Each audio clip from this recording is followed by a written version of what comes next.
Sama Roma Irama marah juga. Roma Irama sampai ditelepon marah. Kata Roma Irama, siapa lu negur-negur gue? Sampai-sampai ada seorang artis dangdut pun terpengaruh.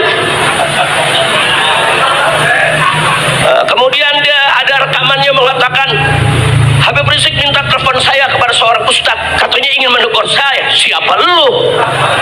Pakai ngomong siapa lu, saudara? Mestinya tabayun dulu. Saya memang mencari nomor telepon Bang Haji Roma. Saya sebut namanya, saudara. Kenapa? Karena beliau sahabat saya. Saya kehilangan nomor karena apa? Karena saya punya handphone, memang nomor-nomor lama udah hilang semua, saudara.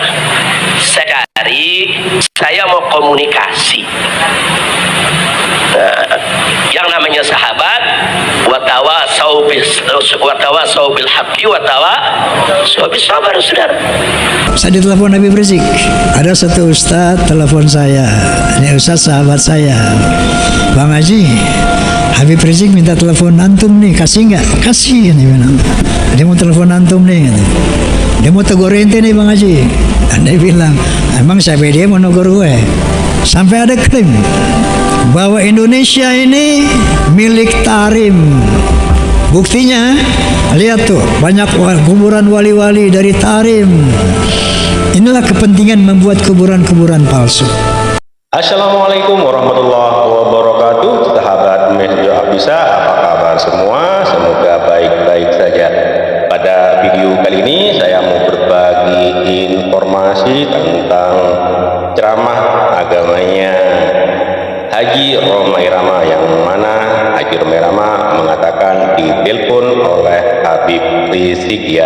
Jadi ada temannya Bung Haji Roma Irama, seorang ustadz, menelpon dia, katanya ini ada Habib Rizik mau minta telepon ente, boleh nggak? Oh boleh, katanya dia mau marah-marahin Bang Haji.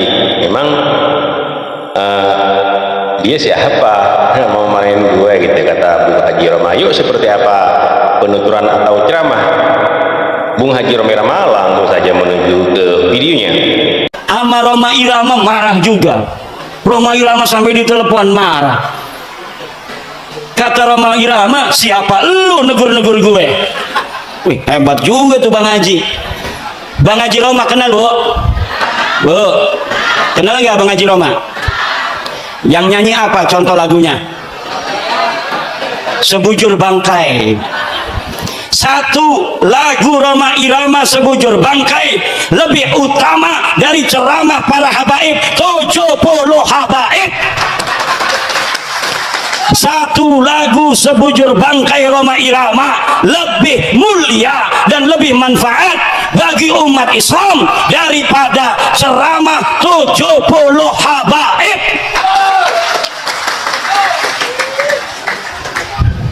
Sampai-sampai ada seorang artis dangdut pun terpengaruh. Kemudian dia ada rekamannya mengatakan, Habib Rizik minta telepon saya kepada seorang ustadz, katanya ingin menegur saya. Siapa lu? Pakai ngomong siapa lu, saudara? Mestinya tabayun dulu. Saya memang mencari nomor telepon Bang Haji Roma. Saya sebut namanya, saudara. Kenapa? Karena beliau sahabat saya. Saya kehilangan nomor karena apa? Karena saya punya handphone, memang nomor-nomor lama udah hilang semua, saudara. Saya cari, saya mau komunikasi. Yang namanya sahabat, watawasau bil haqqi watawasau bis sabar, saudara. Akhirnya saya dapat itu nomor dan saya kontak. Saya dalam mobil, di depan saya supir saya Haji Ahmad Zarkashi, di samping saya istri saya. Artinya mereka-mereka ini cari saksi apa yang saya bicarakan, saudara. Jadi jangan ngarang-ngarang.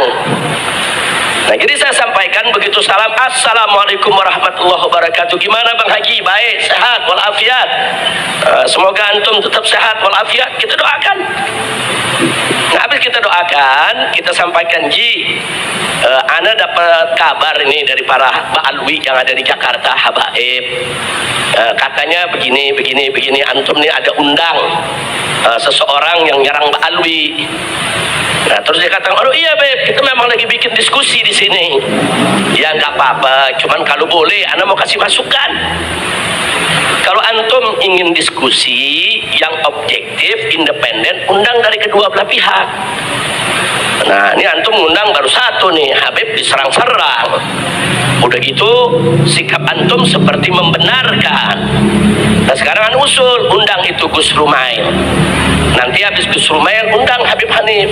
Saya sampaikan. Atau kalau antum masih belum puas juga, yuk kita ketemu. Antum ketemu sama ana di mana, kita ngobrol. Kan kita biasa ngobrol bareng, kita ngopi, kita ngetik. Bahkan sampai kita katakan, Ji, ana nih sayang sama ente, sayang. Dan habaib ini banyak cinta sama antum. Hati-hati, jangan sampai antum terjebak dengan gerakannya para begal nasab. Kita sampaikan. Kita sampaikan kenapa kita sebut begal nasab begini Ji dalam telepon. Cuma ini di telepon nggak enak Ji. Kalau kapan kita mau ketemu, ayo, ane jelasin. Ente mau kitab apa kita jelasin. Ente sahabat ana mau makan siang bareng, ayo. Kita ketawa-ketawa nggak ada masalah, saudara. Nah kalau dia cerita ada ustad, Ji, Habib Rizik ini minta nomor ente mau ditegur. Ya tabayun dulu dong. Kalau perlu ngomong Habib Rizik, ente mau negur aneh. Siapa lu? Begitu dong. Itu gentleman, saudara. Kan satria bergitar. Ya kalau satria terus lagi, lu mau negur gue? Siapa lu mau negur gue? Begitu dong. Nggak ada pembicaraan di situ, saudara. Kita penuh kasih sayang dan cinta. Kita sampaikan. Sampai terakhir kita bilang, Al-Afuji ya, jangan tersinggung. Ini aneh cuman memberikan masukan. Mudah-mudahan Allah selamatkan antum. Kita doain segala macam doa. Ada istri aneh jadi saksi di samping aneh. Ada supir aneh di depan aneh, saudara, yang ikut mendengarkan saudara. Nah akhirnya usul kita diterima. Ya Beb, kebetulan sebetulnya Gus Rumail itu sudah aneh jadwal juga udah untuk diundang Habib besok. Ya baguslah. Nah besoknya Gus Rumail datang, saya dengarkan itu pertanyaan-pertanyaannya. Ternyata pertanyaannya kurang substantif. Jadi pada saat dia bicara dengan grup gengnya begal nasab, bicaranya substantif. Diatur sedemikian rupa sehingga ada serangan-serangan terhadap Ba'alwi. Tapi giliran Gus Rumail tidak substantif, saudara. Sehingga datar begitu aja. Kan Gus Rumail menjawab sesuai pertanyaan, saudara. Kan pertanyaan bisa diatur. Pertanyaan itu dalam teknik dialog, kadang-kadang ada pertanyaan itu dibuat memang untuk mengarahkan orang. Ini polisi paling jago nih soal begini nih. Saya tahu polisi paling jago. Kalau BAP orang ditanya begini, sampai ke kolek ya, Wak. Sudah apa itu? Karena kita udah berkali-kali di BAP, saudara. Itu namanya pertanyaan mancing, saudara, untuk kepentingan si polisi. Nah, sekarang saya lihat pertanyaan yang diajukan oleh Roma seperti itu, mancing hanya untuk kepentingannya dan kepentingan geng begal nasab. Nah, saya mulai kecewa.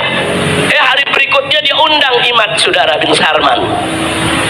Dia undang lagi dari grup sana, saudara. Nah, begitu saya lihat saya tidak objektif. Dia berpihak. Dan saya cek, kenapa kok bisa berpihak? Ada apa ya? Kan dia sahabat kita, orang baik. Nah, begitu saya selidiki, ternyata dia dapat nasab dari geng begal nasab. Oh, pantes. Belakangan dilantik jadi anggota geng nasab, begal nasab, saudara. Wah, dapat panji lagi bendera.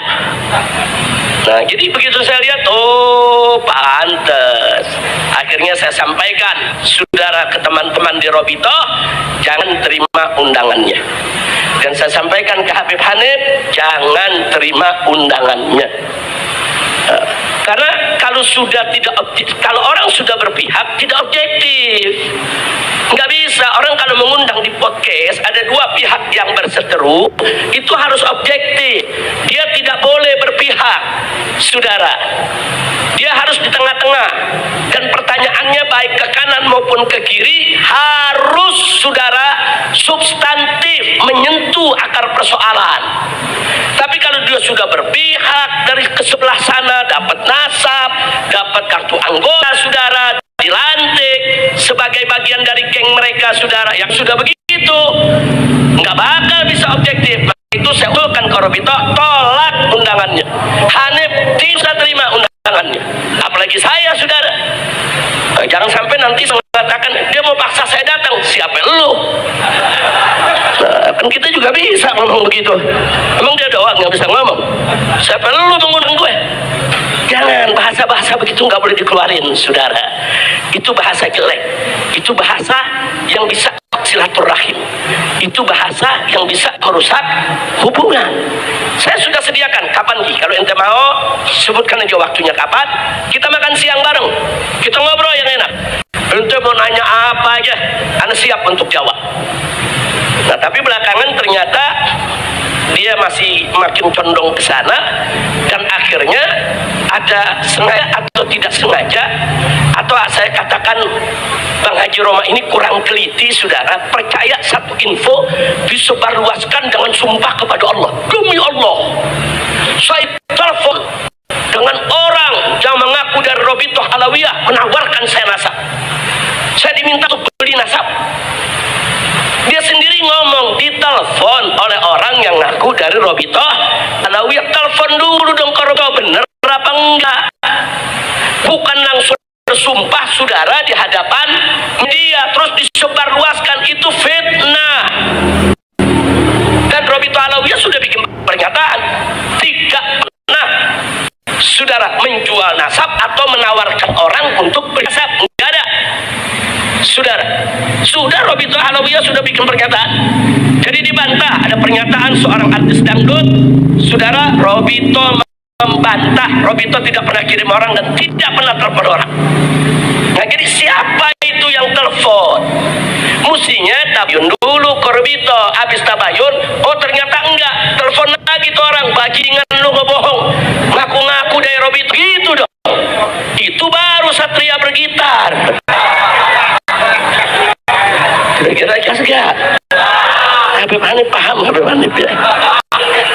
Bukan satria, betul? Tanya, tabayun saudara. Nah, sampai ada orang geger di mana-mana saudara. Nggak boleh. Bang Haji, ini di rekaman ini saya mau sampaikan, ente tuh kawan ana, sahabat ana sayang ente, ana cinta ente. Kalau ente ingin diskusi orang-orang yang berseteru dalam soal nasab, berimbang. Entenya juga mesti objektif, jangan ikut dulu dong geng mereka. Kalau ente udah jadi anggota dilantik oleh mereka gimana? Kalau ente udah dapat nasab dari mana, dari mereka bagaimana? Ente nggak bisa objektif. Nah, jangan nanti saudara akhirnya ujung-ujungnya kita semua diundang hanya untuk narik follower aja. Nah, ini kan urusannya kan YouTuber bawaannya follower aja, mau salah mau bener, yang penting follower banyak. Kadang-kadang ada orang gara-gara follower lera tuh mandi di lumpur, mandi kotoran, ada yang aneh gara-gara untuk apa itu follower. Kenapa sih bisa begitu? Karena makin banyak follower makin banyak duit yang masuk dari YouTube. Janganlah yang begitu-begitu jangan lakukan. Jangan hanya sekedar untuk menarik follower terus bikin gaduh di tengah-tengah masyarakat. Dan ada lagi satu yang saya sesalkan, dia menyampaikan Pak Dwi ini punya doktrin sesat. Dari mana? Kalau ini pernah saya bantah, saya nggak sebut namanya saudara, saya bantah. Jangan bilang Pak Alwi ini karena nih geng-geng bekal nasab saudara, mereka menyebarkan fitnah. Mereka bilang apa? Pak Alwi ini punya doktrin sesat. Dia itu mendoktrin anak-anak keluarganya di kalangan Pak Alwi itu kalau nenggak minuman keras nggak apa-apa karena dia turunan Nabi. Kalau zina nggak apa-apa, kalau judi nggak apa-apa. Dari mana?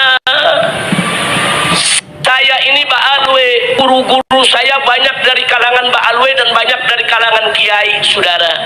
Keluarga besar saya Pak Alwi, dari datuk saya, kakek saya, bapak saya, paman-paman saya, guru-guru saya, nggak ada yang mengajarkan kami, hei ente keluarga Nabi boleh maksiat sesuka hati. Nggak ada saudara.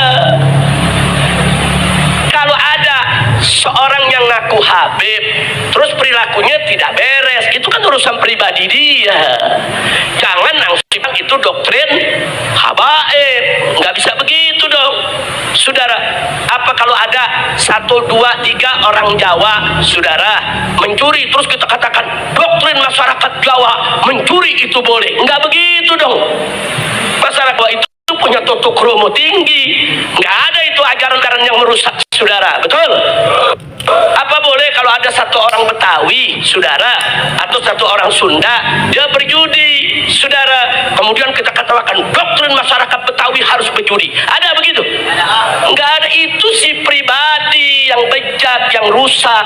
Nggak ada urusan sama suku, nggak ada urusan sama keluarga, nggak ada urusan itu, saudara, dengan budaya seseorang. Nah, ini yang perlu diluruskan. Kita nggak mengatakan semua habaib itu bagus, enggak. Oknum-oknum habaib juga banyak yang rusak, yang judi, yang nenggak minuman keras, saudara, ada. Siapa bilang enggak, saudara? Yang ngaku turunan Nabi, yang berina, yang mencuri, ada. Siapa yang bilang mereka itu kayak malaikat, nggak dosa sama sekali? Nggak ada, saudara. Tapi jangan perbuatan pribadi-pribadi tersebut langsung dirangkumkan, saudara, terus sebarluaskan di tengah masyarakat. Inilah doktrin habaib. Sampai mereka datang ke MUI, mereka kumpulkan berita-berita tentang oknum-oknum habaib yang rusak, disatukan, dibawa ke MUI. Dia minta supaya MUI ini menyatakan habaib ini, Ba'alwi ini sesat. Dia minta supaya Robito Alawiyah itu dibubarkan. Ada apa, saudara? Ini kalau bukan gerakan politik yang praktis, strategis, saudara, ini nggak mungkin terjadi. Makanya mudah-mudahan rezim ini segera lengser, saudara. Jadi di pemerintahan baru yang akan datang ini harus kita benahi dan harus kita usulkan kepada pemerintah baru yang akan datang agar begal-begal nasab, buzzer-buzzer yang kerjaannya hanya ngadu domba umat, bikin gaduh, semua ditindak secara hukum. Setuju? Takbir. Sallu ala Nabi. Nah, jadi itu, saudara. Jadi saya lihat Bang Haji Roma Irama sudah terlalu jauh. Jadi ya jangan salahkan kalau saya mengusulkan Robito tidak usah datang.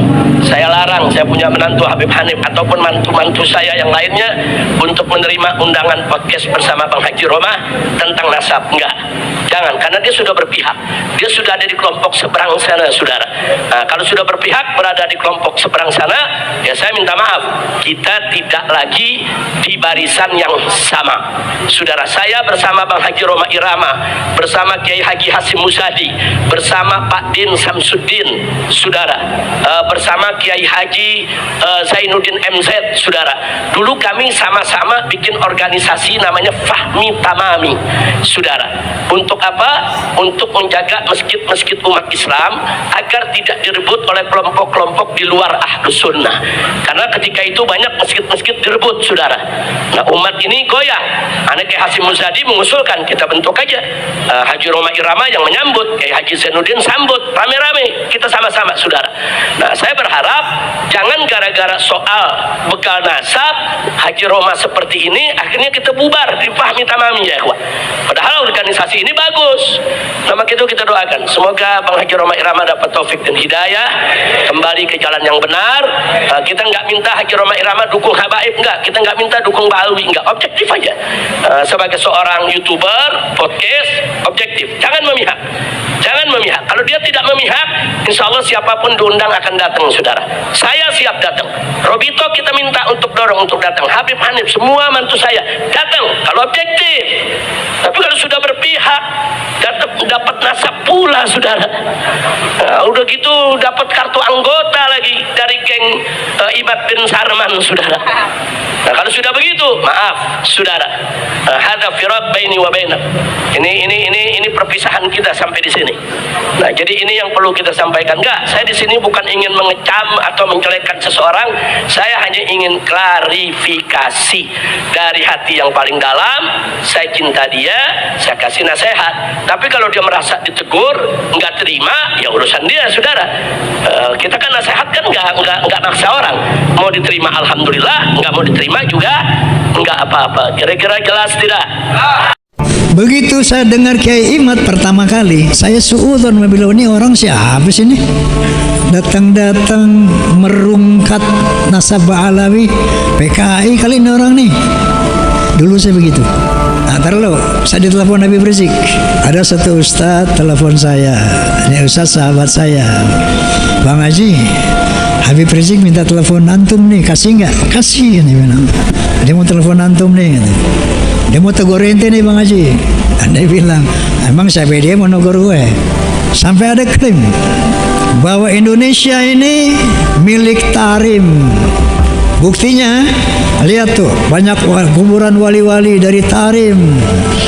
Inilah kepentingan membuat kuburan-kuburan palsu. Indonesia milik Tarim.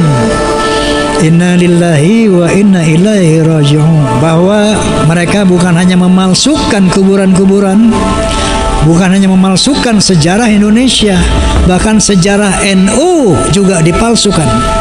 Dan alhamdulillah ketua PBNU telah memerintahkan kepada jajaran NU untuk mencabut buku karangan Lutfi bin Yahya, artinya produk beliau, untuk ditarik dari semua jajaran perguruan Nahdlatul Ulama. Pun harus hati-hati, jangan terprovokasi sehingga yang berantem Nadim masing-masing pribumi, lawan perang ini, hati-hati. Ntar kita berantem, dia pada ngumpet. Kita umat Islam Indonesia dihadapkan dengan sebuah permasalahan yang tidak kecil, permasalahan yang besar, yaitu mengenai isu nasab. Ini nasab ini berkaitan dengan nasib ini. Ya. Isu nasab ini pertama muncul dengan adanya tesis Kiai Haji Imaduddin Utsman Al-Bantani. Kenapa beliau mengadakan penelitian sejarah tentang kebenaran zuriyah Nabi yang ada di Indonesia? Beliau terpanggil karena melihat arogansi oknum habaib yang tidak sesuai dengan akhlak Nabi Sallallahu Alaihi Wasallam. Misalnya saja yang marak kita dengar di media sosial, bahwa seorang habib yang bodoh itu lebih mulia daripada 70 ulama yang alim. Ada lagi yang mengatakan kaki seorang habib yang bodoh lebih mulia dari 70 ulama yang alim. Kemudian ada lagi berita-berita khurafat yang disebarkan, didoktrinkan kepada umat. Misalnya saja yang sesungguhnya ini merendahkan Rasulullah Sallallahu Alaihi Wasallam, bahwa mereka mengatakan leluhur mereka Imam Fatih Al-Muqaddam itu mi'raj 70 kali satu malam. Tiap malam mi'raj 70 kali satu malam menghadap Allah Subhanahu wa taala. Artinya ini merendahkan Nabi kita Muhammad sallallahu alaihi wasallam, karena Nabi kita Muhammad sallallahu alaihi wasallam seumur hidup cuma satu kali mi'raj. Banyak lagi cerita-cerita khurafat bahwa hanya dengan sehelai kertas seorang ahli maksiat, kalau bawa ini kertas surat dari seorang habib, kasih tahu sama munkar wa nakir, ini surat dari Habib Fulan, insya Allah nanti kalau ditanya jangan jawab, kasih aja surat gue, masuk surga tanpa hisab. Banyak lagi hurafat-hurafat yang membuat umat Islam khususnya para ulama berpikir, merenung, apakah iya turunan Nabi seperti ini? Maka muncullah penelitian dilakukan oleh Kiai Haji Imaduddin Utsman Al-Bantani, membuat tesis melalui mengadakan penelitian. Beliau meninjau sejarah secara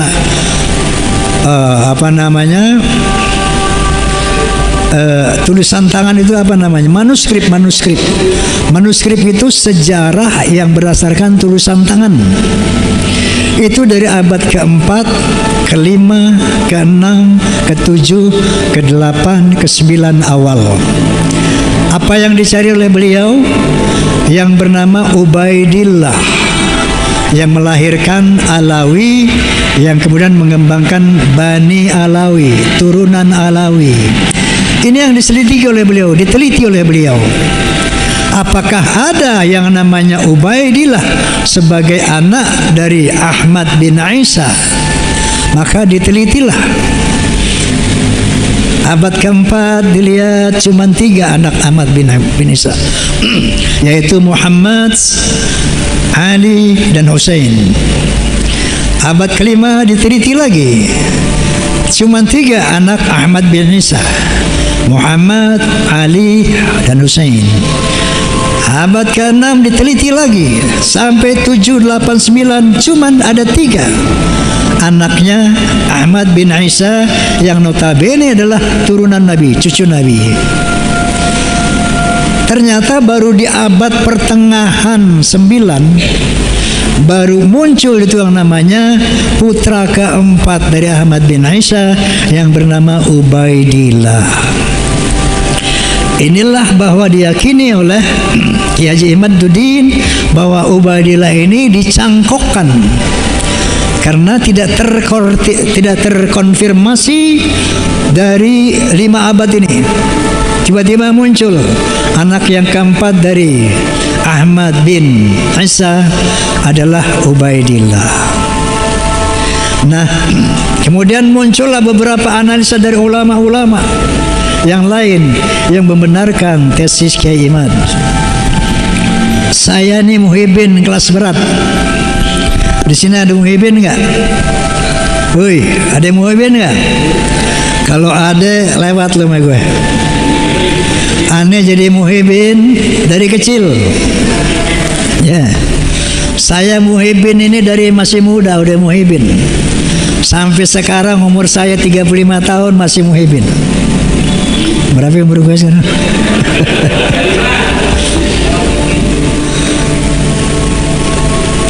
Jadi kalau bicara muhibin, lu nggak lawan gue. Begitu saya dengar Kiai Imad pertama kali, saya suudzon bilang, ini orang siapa sih ini? Datang-datang merungkat nasab Alawi, PKI kali ini orang nih. Dulu saya begitu. Karena hal ini 500 tahun nggak pernah ada yang ganggu gugat ini nasab. 500 tahun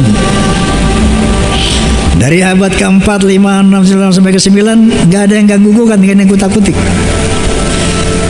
Ini siapa orang yang berani-berani kok merungkat membatalkan nasab Alawi sebagai zuriyah Nabi? Maka saya pun terpanggil untuk meneliti. Saya baca juga deh penelitian beliau. Tak, iya juga nih. Kemudian saya baca lagi dari yang mengcounter itu. Ternyata dari sana saya mulai sedikit meyakini kebenaran tesis Imaduddin, Kiai Haji Imaduddin. Saya baca counternya, katanya yang membuat itu Ali bin Abu Bakar As-Sakron. Dia bermimpi, dalam mimpinya Ubaidillah ini anaknya Ahmad bin Isa. Ubaidillah ini cucu Nabi berdasarkan mimpi. Ini secara hujah akliyah ini kurang bisa dipercaya. Oke, maka saya undanglah yang namanya siapa pertama itu? Guru Gembul. Tadinya Guru Gembul ini di podcast saya mau bicara tentang kasus Vina yang viral itu. Ya, tahu kasus Vina kan? Tadinya mau ngomong itu, tiba-tiba nyeletuk saya nih, teringat sama Ki Imad. Menurut ente nih Guru Gembul itu nasab Ba'alawi bagaimana menurut antum? Ini saya pertama kali tanya orang di luar Kiai Imaduddin. Kalau menurut beliau nih, kalau saya lihat dari daftar Ba'alawi, memang ada kejanggalan-kejanggalan di belakang. Janggalnya bla bla bla bla bla bla bla bla bla. Anda yakin sebenarnya? Oh, saya yakin. Anda sudah lihat? Sudah lihat. Jadi mereka Guru Gembul sudah meninjau. Jadi Ba'alawi susunan nasab itu. Menurut beliau ada beberapa kejanggalan. Dari sana saya tertarik untuk saya ditelepon Habib Rizik.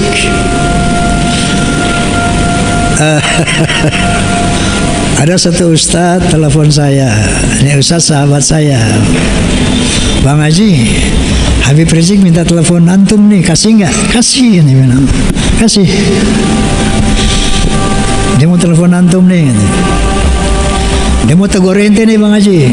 Dia bilang, emang siapa dia mau negur gue?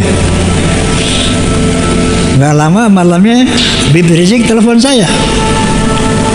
Assalamualaikum Bang Haji. Waalaikumsalam Bib. Masya Allah, ane kangen sama ente nih Ji. Kemana aja ente? Ini Habib Rizik memang teman dari muda. Dari belum jadi ketua FPI. Teleponan deh itu. Ji, ente hati-hati Ji.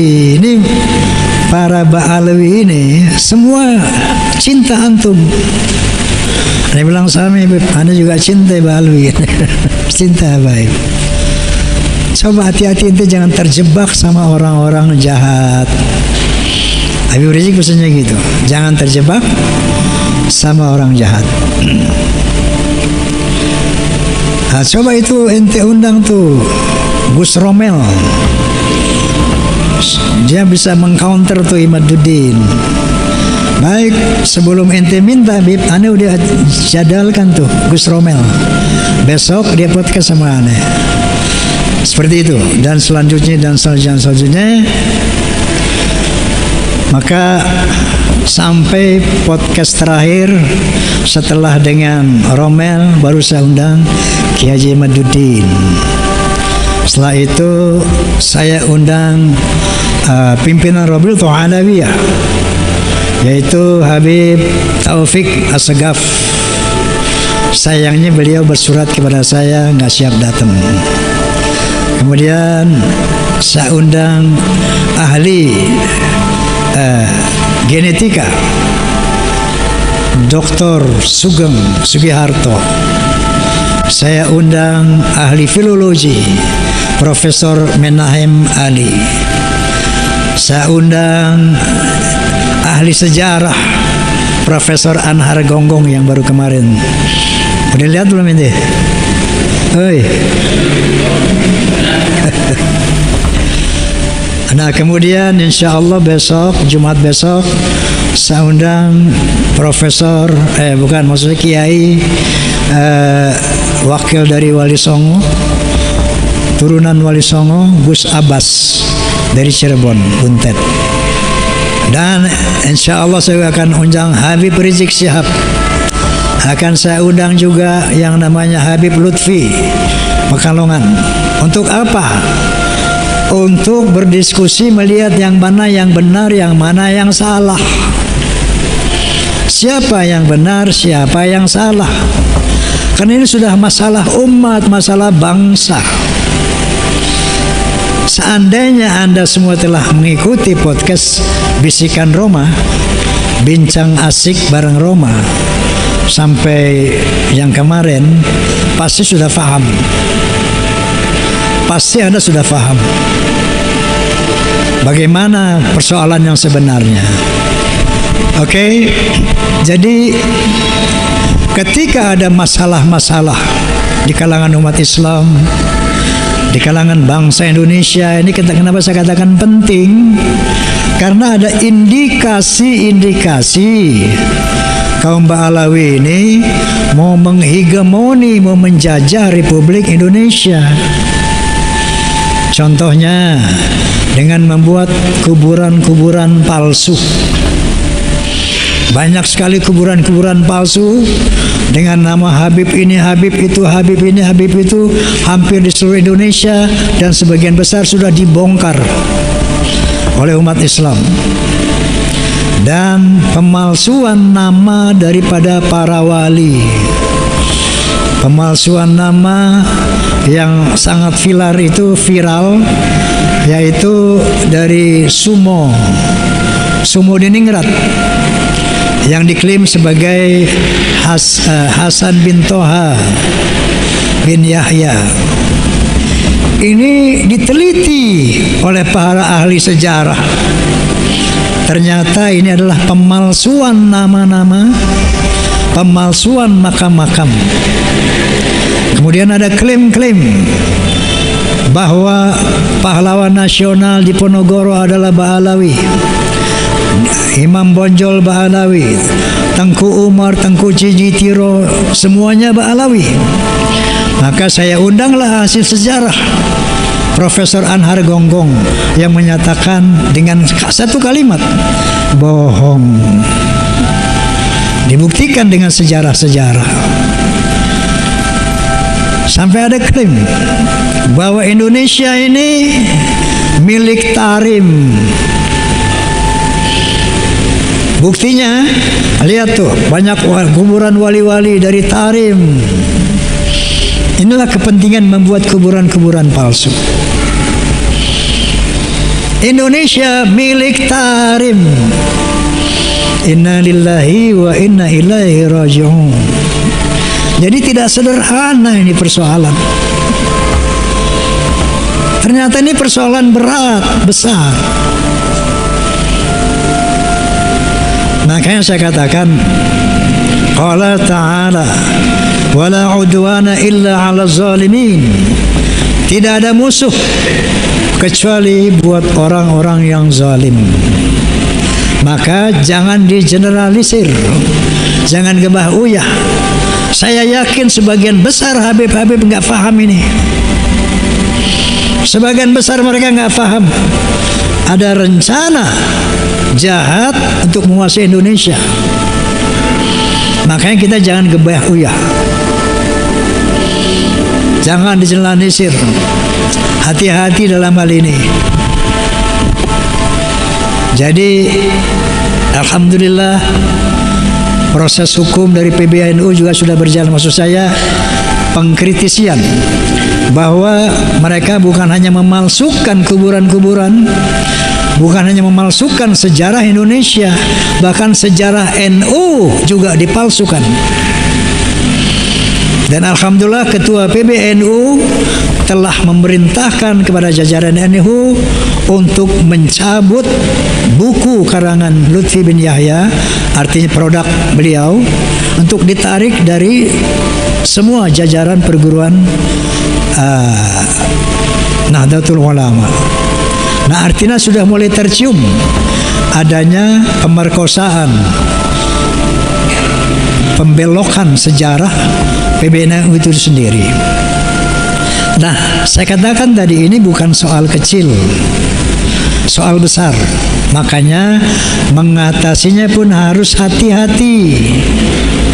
Jangan terprovokasi sehingga yang berantem di masing-masing pribumi. Ya, lawan perang ini, hati-hati.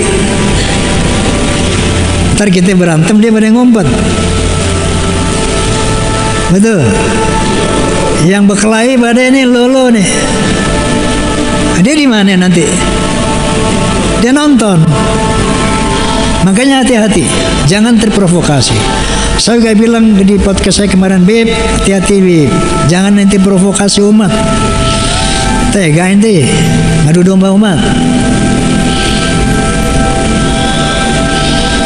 Jadi atasi ini bil hikmah wal mu'izatil hasanah, dengan ilmu, dengan data, ya, bukan dengan emosi dan sebagainya. Sebetulnya hal ini gampang banget. Oke, kalau dari dasar sejarah masih bisa diutak-atik.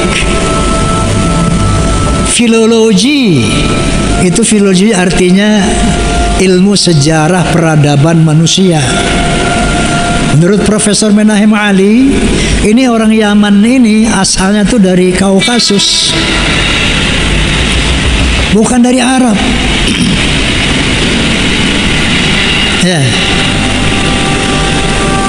Kemudian secara genetika gampang kan?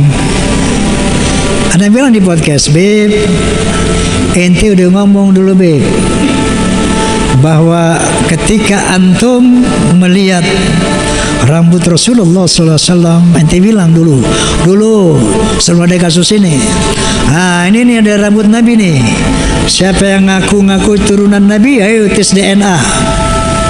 Yang ngomong Habib Rizik sendiri itu. Ayo siapa yang ngaku tes DNA, ntar kelihatan nih yang benar yang salah. DNA Nabi kemana, lu kemana katanya. Dia sendiri yang ngomong. Tapi sekarang apa yang mereka bilang? Tes DNA haram. Sampai saya mengeluarkan satu analogi.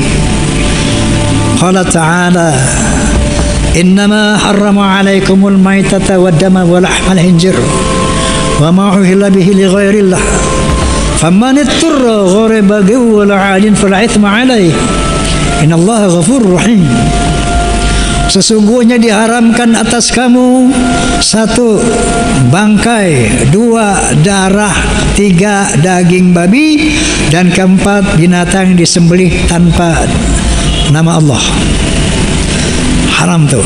Tapi famaniturra, tapi barang siapa yang terpaksa, ghara baghin, tidak menyukainya, wala adin, enggak keterlaluan makan babinya, fala itsma alaih, enggak berdosa baginya. Ini tes DNA bukan darurat lagi, mendesak untuk menyelesaikan masalah ini. Betul nggak? Betul nggak? Nah, nyaut dong loh. Jelas tidak? Takbir. Sallu ala Nabi. Kan begitu. Kalau mereka tujuan hidupnya lillahi ta'ala, inna salati wa nusuki wa mahyaya wa mamati lillah, nggak ada urusan itu nasab. Inna akramakum indallah atqakum. Nabi SAW bersabda, al jannatu lil muttaqin walau kana abadan habasyian wan naru lil asina walau kana sayyidan quraisyan hashimian. Surga itu buat orang yang bertakwa walaupun dia budak dari bangsa Habsyi. Surga buat orang yang takwa walaupun budak dari bangsa Habsyi sekalipun. Wan naru lil asina walau kana sayyidan quraisyan hashimian. Dan neraka itu buat orang yang maksiat walaupun dia Sayyid Quraisy Bani Hashim, masuk neraka kalau nggak takwa. Sampai-sampai Rasulullah sallallahu alaihi wasallam bersabda, "Law anna Fatimah bint Muhammadin sarakat laqata'tu yadaha." Anaknya sendiri nggak ada privilege, apalagi ente. Jauh banget. Faham? Faham? Masya Allah. Jadi kalau memang tujuannya lillahi ta'ala, ada apa yang nasab sih? Oh, nasab saya bukan ini ya. Oke. Selesai kan?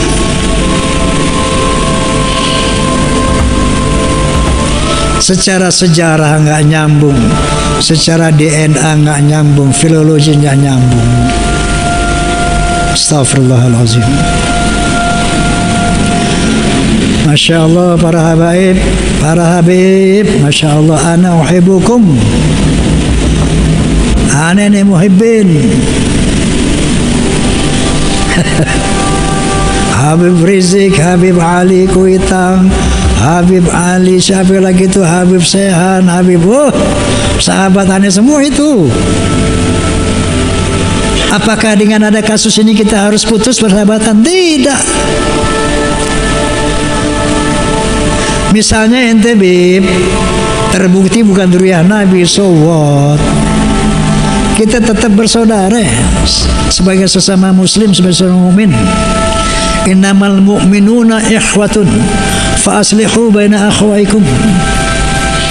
Sesungguhnya sesama orang beriman itu saudara.